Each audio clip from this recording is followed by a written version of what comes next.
want to come back to a mess on Monday, and you are the newly crowned assistant manager." "That I am." Phoebe snapped her computer shut and set to work.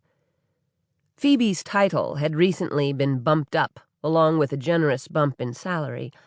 Maggie had also given her a cozy niche to display her original and uniquely designed knitwear.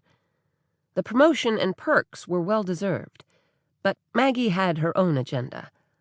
Phoebe had graduated about a month ago, and Maggie didn't want to lose her.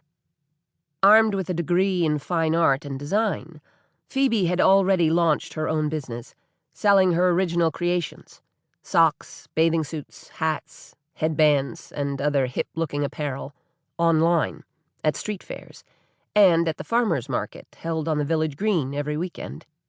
She'd even had some patterns published in knitting magazines. But she was also Maggie's right hand, and seemed happy to continue working and learning from Maggie. The shop just wouldn't be the same without Phoebe.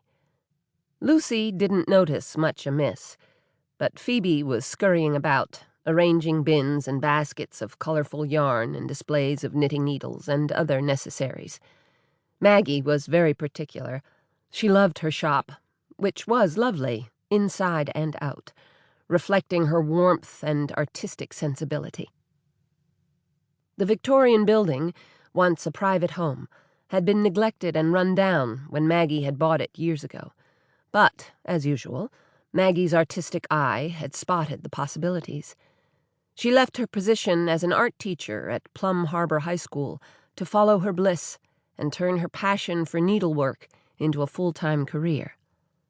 Maggie had recently lost her husband, and this radical change helped pull her from a well of grief.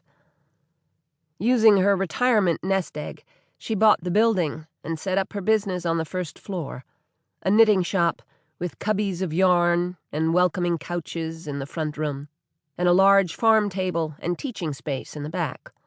All in all, it was as cozy and inviting as her home. The storeroom and back had once been a kitchen and was still fully equipped. Lucy and her friends appreciated that, since their group loved to eat almost as much as they loved to knit. Phoebe rented the second-floor apartment, which was a very convenient arrangement. Maggie was devoted to her business, though she was far less of a workaholic in the last year or so, since her romance with Detective Charles Mossbatcher had begun. Still, she rarely took a day off or closed early, even when she was sick. But when the pre-wedding girls' weekend was proposed by their knitting group, Maggie didn't make a fuss about closing for 4 full days.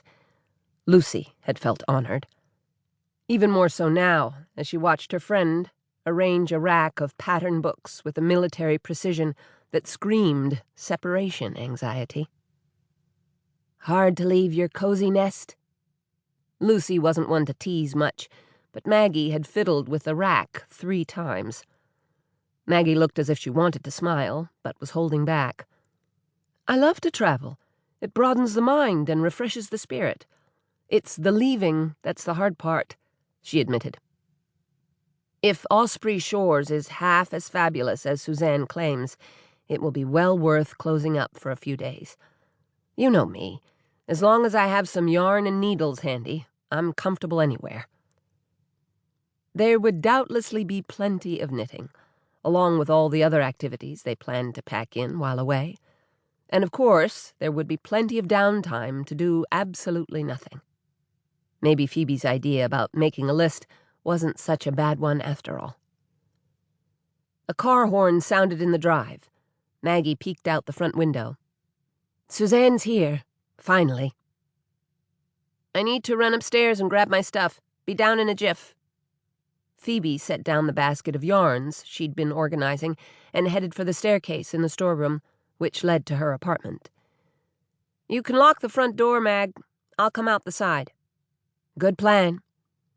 Maggie was behind the counter, tugging out a big duffel and several tote bags filled with needles and yarn. Then, flinging the straps over her shoulders and looking a lot like a curly-headed little pack-horse, she was ready. "Let me help you. I left my things on the porch." Lucy unburdened her friend of a few bags, and they headed to the front.